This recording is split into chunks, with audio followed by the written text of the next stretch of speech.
Good morning, everyone. I am Aryan. I'll be discussing the Chapter 1 Results, Family, Childhood, and Early Education.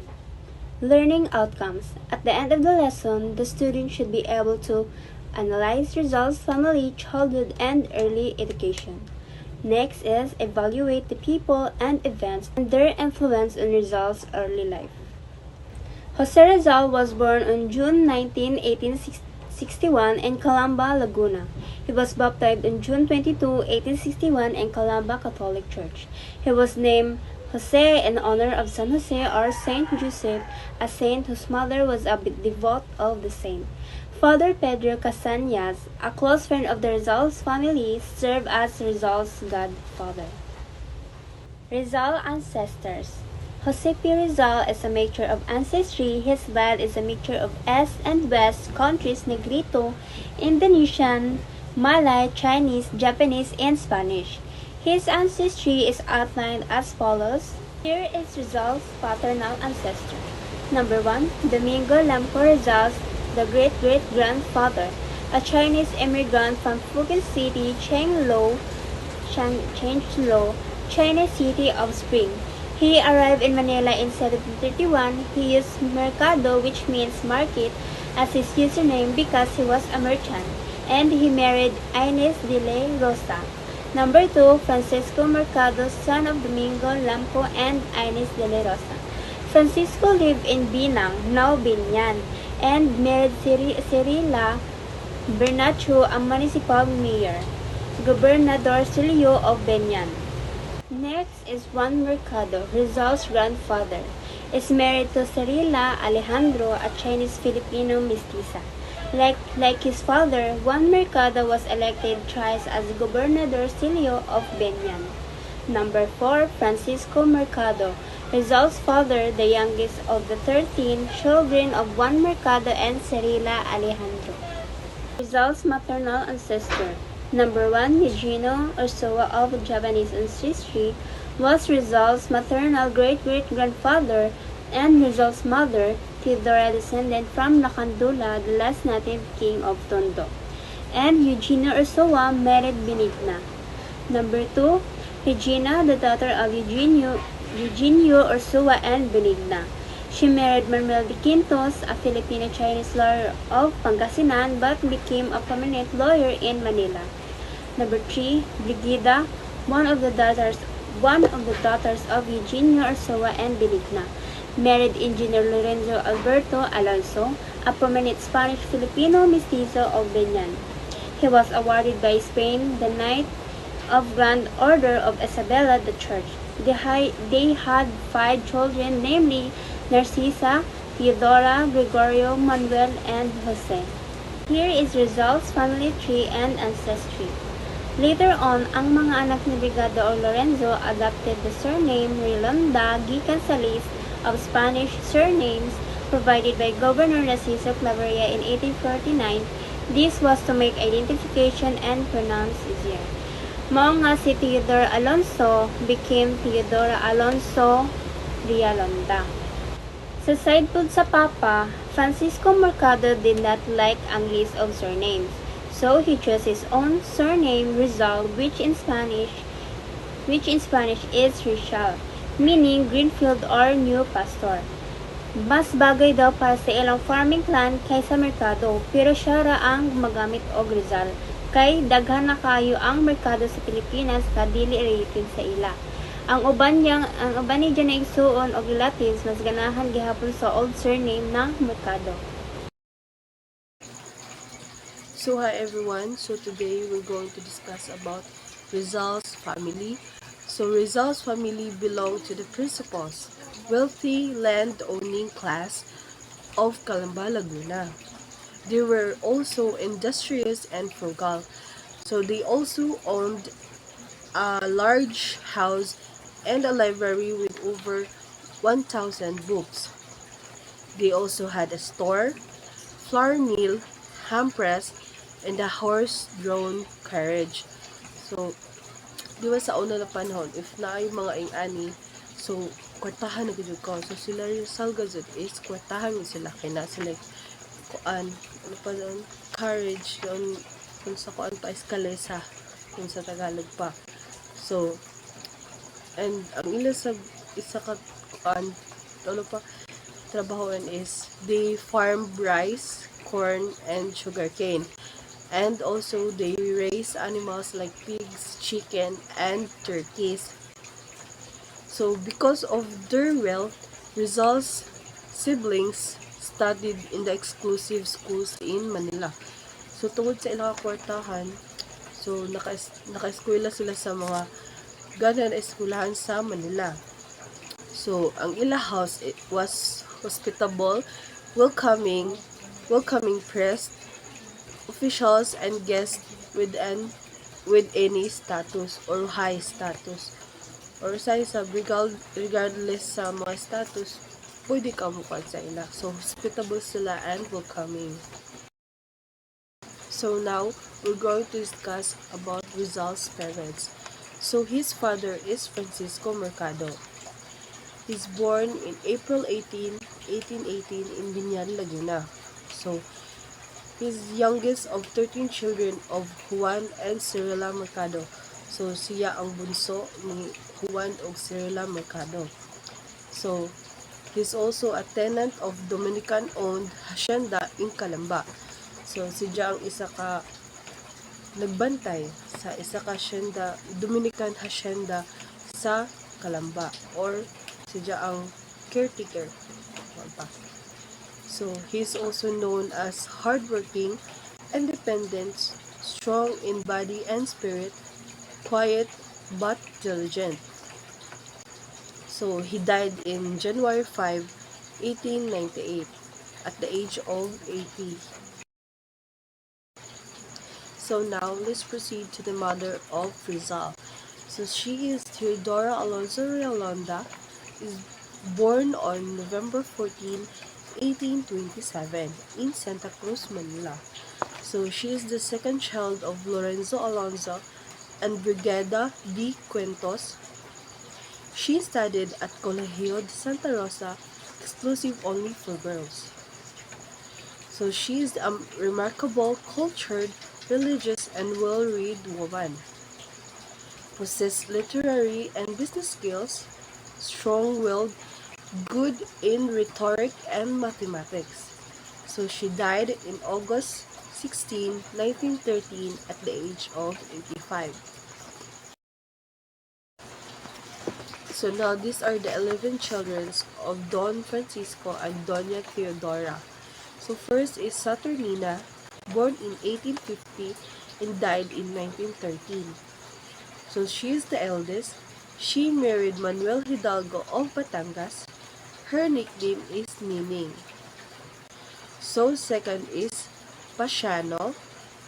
So he was born on 1851 and 1913. He is the only brother of Jose Rizal. So he became a general in the revolution. So one of the generals sila sa adto na time sa revolution. So he lived with his common law wife, Severina Dicina. They had two children. So third is Narcisa. So she was born in 1858, died in 1939. So she's married to Antonio Lopez, a teacher. His pet name is Sisa. So his nickname is Sisa. So fourth is Olympia, born in 1855, died in 1887. So she's married in Silvestre Obaldo, a telegraph operator. Her nickname is Ipay. Ipia or Ipay. Ipay. Yes. So, number 5 is Lucia. She born on 1857 and died on 1919. She married Mariano Herbosa, who died of cholera in 1889 and was denied Christian burial. So, ang cholera is like diarrhea siya, watery diarrhea siya. So, mag-cause siya ng vomiting and like doon sige ka maglibang-libang. So, amo siya ang diarrhea. So, na-dehydrate siya. So, maapas amod to. Napatay siya. So, number 6 is Maria. Born in 1859 and died in 1945. So, she's married to Daniel Costeno Cruz Albinian. Her nickname is Yang. So, number 7 is Jose or Pepe, our national hero. So, he's married to Josephine Bracken and had a son who died shortly after birth. So, number 8 is Concepcion. Si Jose is born in 1861 and namatay siya noong 1896. So, number 8, Concepcion. So, Concepcion, born in 1862 and died in 1863. So, she only died 3 years old pa siya, napatay na siya. So, ang isa nickname is Concha. So, number 9 is Josefa.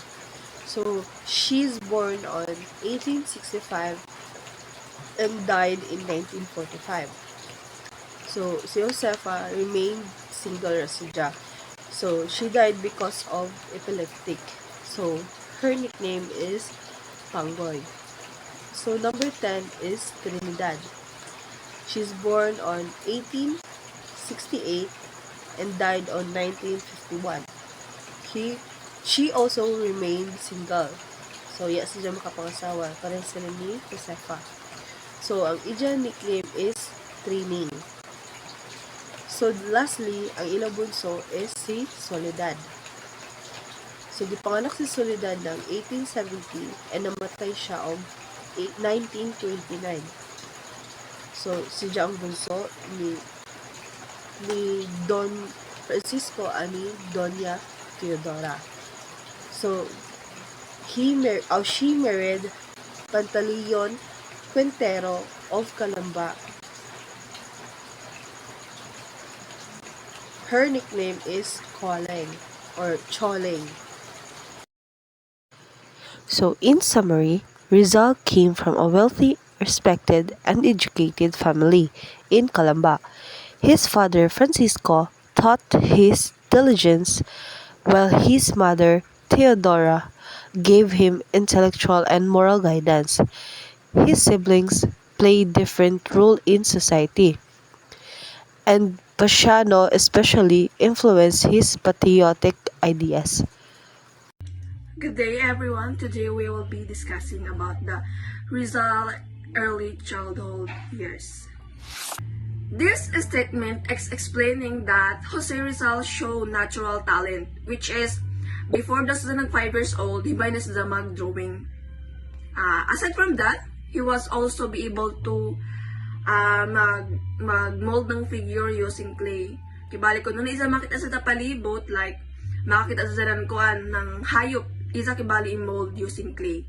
So, there was a time na si Jose Rizal was a very good in drawing. For example, kuno kay kuan, bird. So, kibali while naglupad ang kuan ng gum, maka-draw siya. Kibali isa imagine. And also, so when Rizal was a little boy, he often spent a lot of time inside the church. So, naisip ng isa mama na si Rizal kay murag nahimo ng religious person good na gusto gusto ng connection kay God. Pagpangutanan ni Zakan Rizal, no, nilaong daw si Rizal na it's not about the religion. It's about the people, no? It's about the people na nagkadto sa simbahan, no? He like watching people there.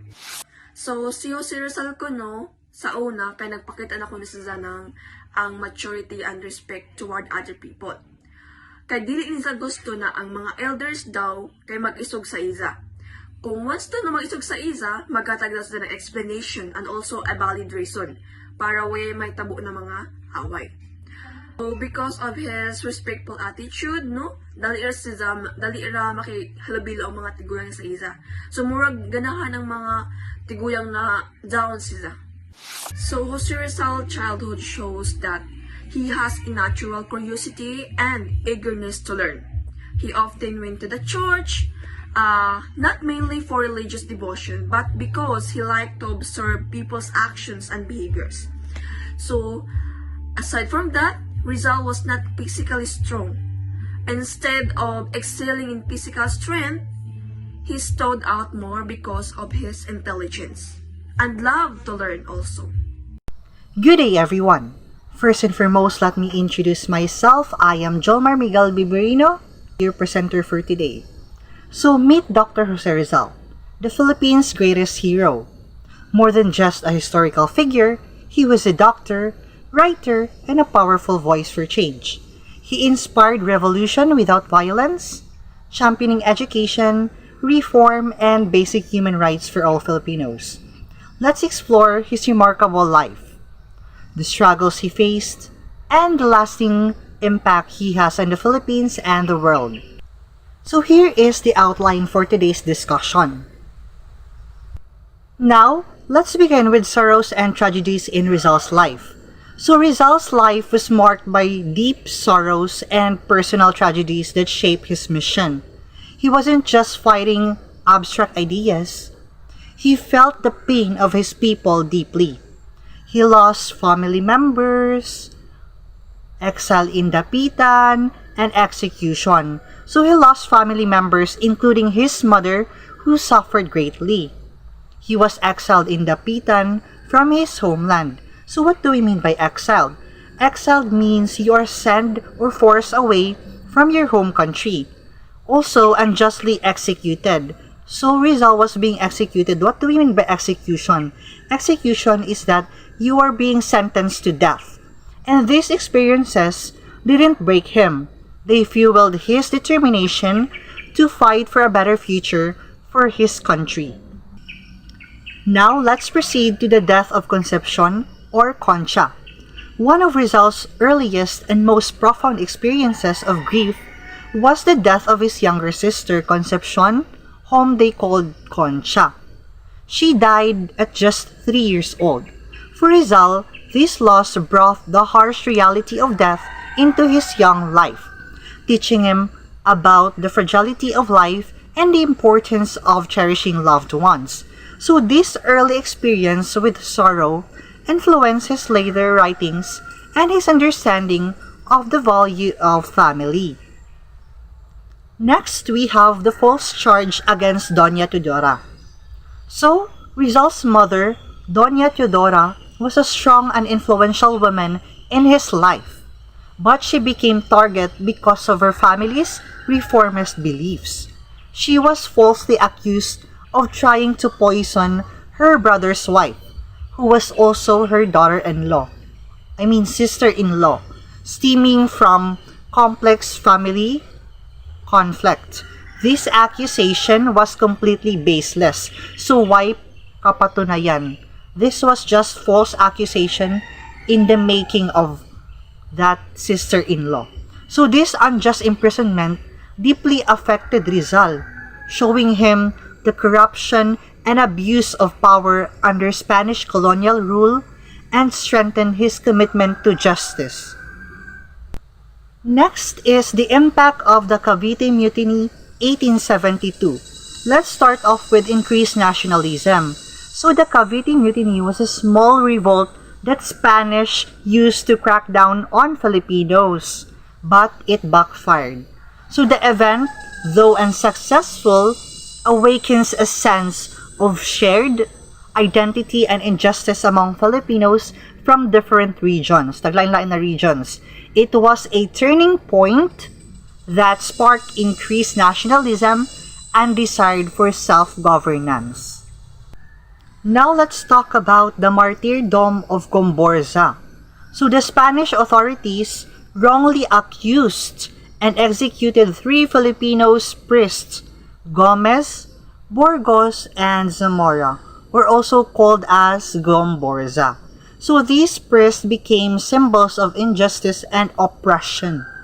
Their deaths ignited outrage and fueled the growing movement of reform or for reform and independence, making them martyrs for the Filipino cause. Another one is the rise of reformist movements.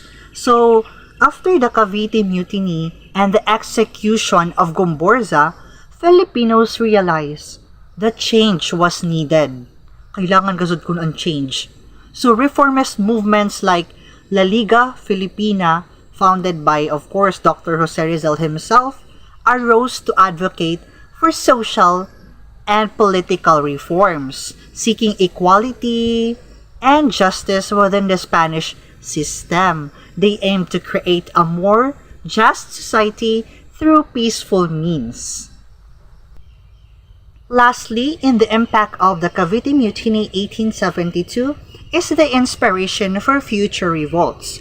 So the Cavite Mutiny, even though it failed, it showed Filipinos that resistance was possible. So it served as a crucial inspiration and stepping stone towards the Philippine Revolution of 1896. It demonstrated the potential for organized resistance and emboldened Filipinos to fight for their fundamental rights and of course freedom from colonial rule. Yes, dapat yun ipaglaban. We fight for reform. We fight for our fundamental rights that we should have within ourselves. Laban! Now, let's move on to the harsh treatment of Guardia Civil. So the Guardia Civil, the Spanish colonial police, saw Rizal as a threat.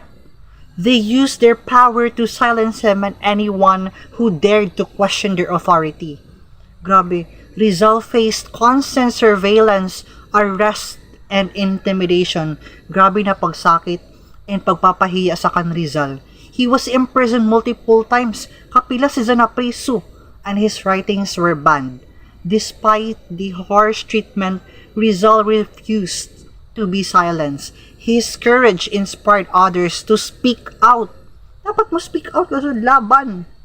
So ultimately, he was executed, but his death only strengthened the revolution. Okay, next, let's proceed to the injustices faced by women and children. So, taggest ko sa tuyo, which are the gender discrimination, child labor, and lack of legal rights. Kaysa in Rizal's time, manggod, women were denied education and basic rights, expected only to be wives and mothers.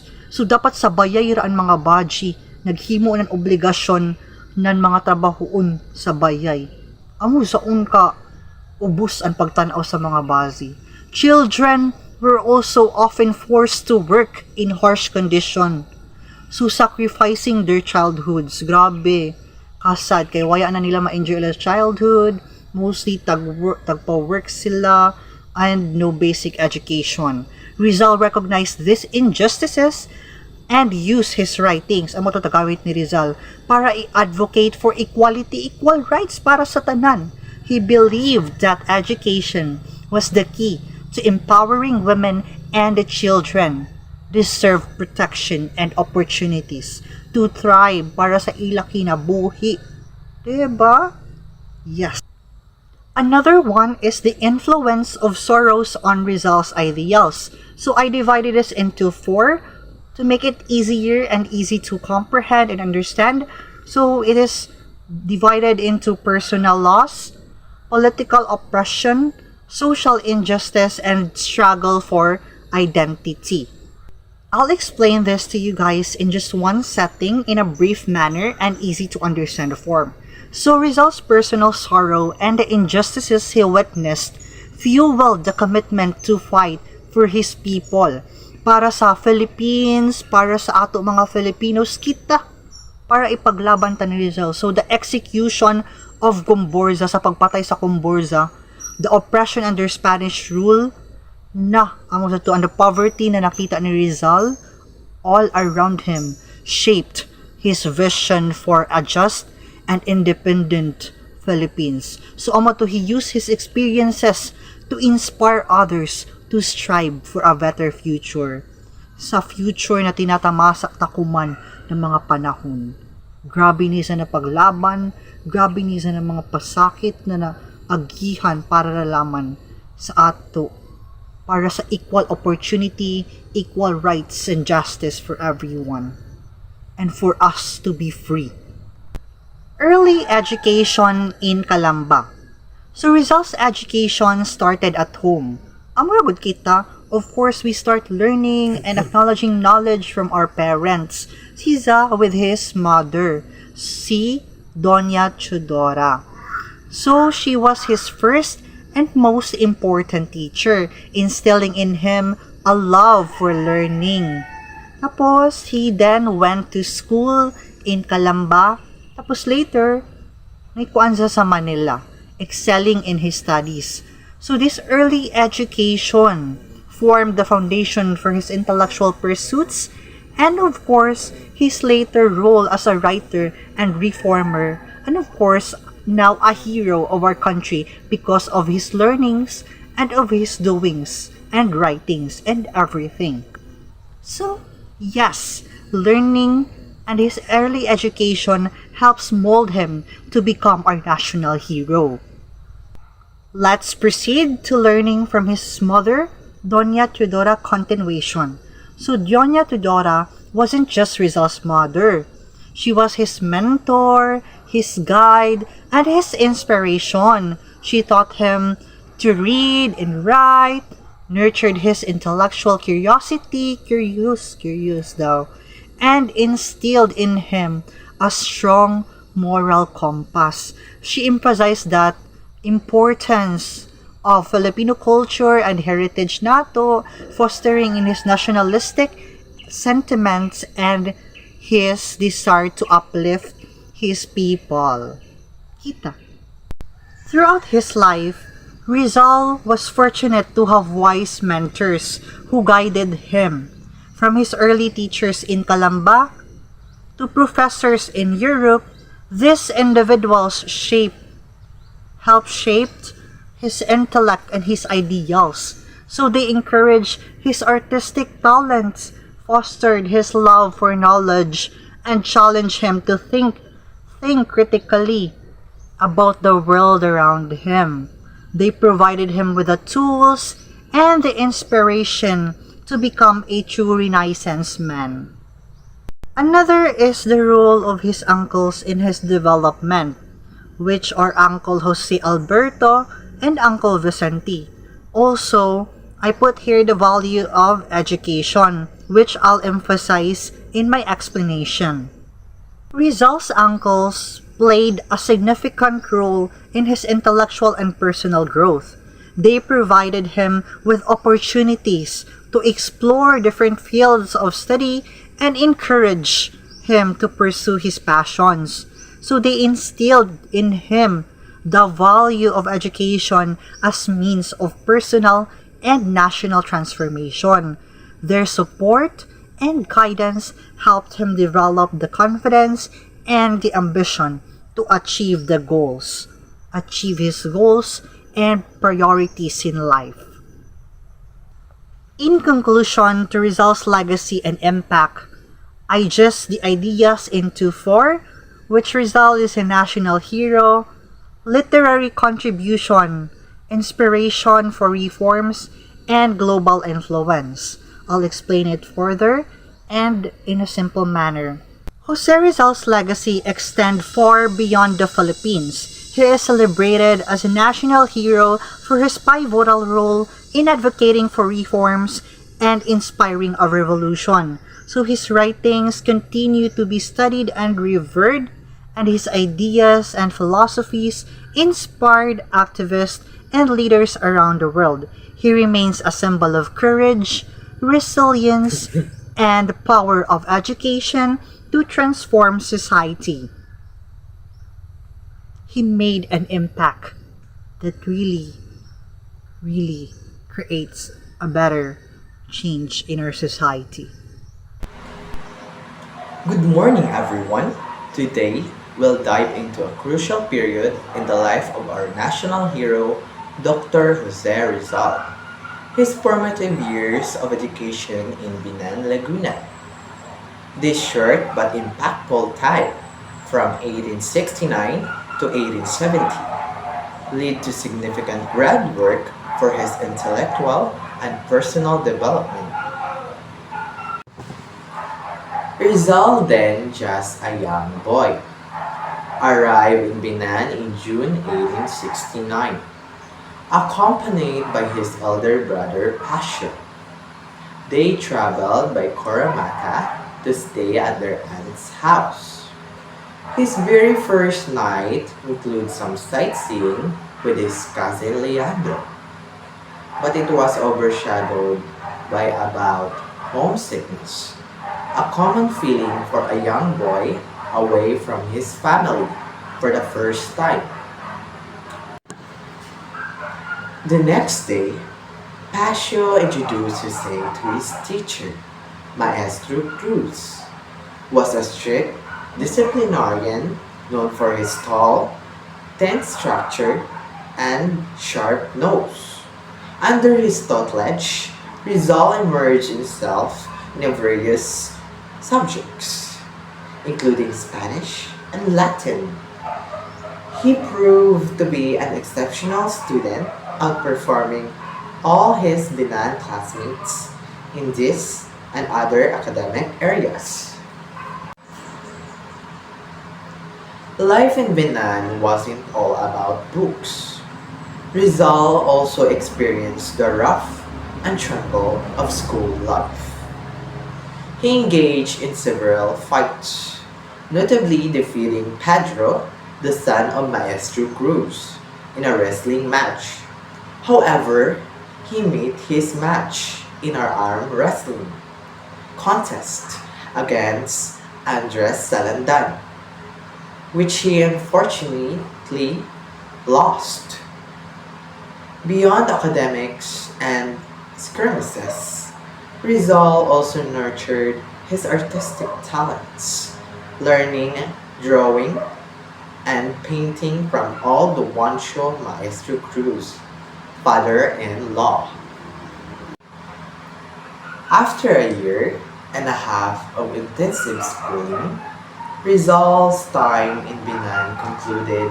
He departed for Calamba on December 17, 1870, boarding the steamer Talem with autograms of friends of his father.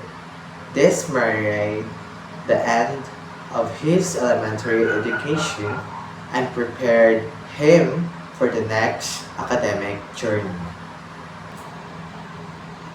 In summary, Rizal's period in Binan was a crucial chapter. It was here that he not only received a religious foundation education, but also developed resilience through personal challenges and honed his artistic skills.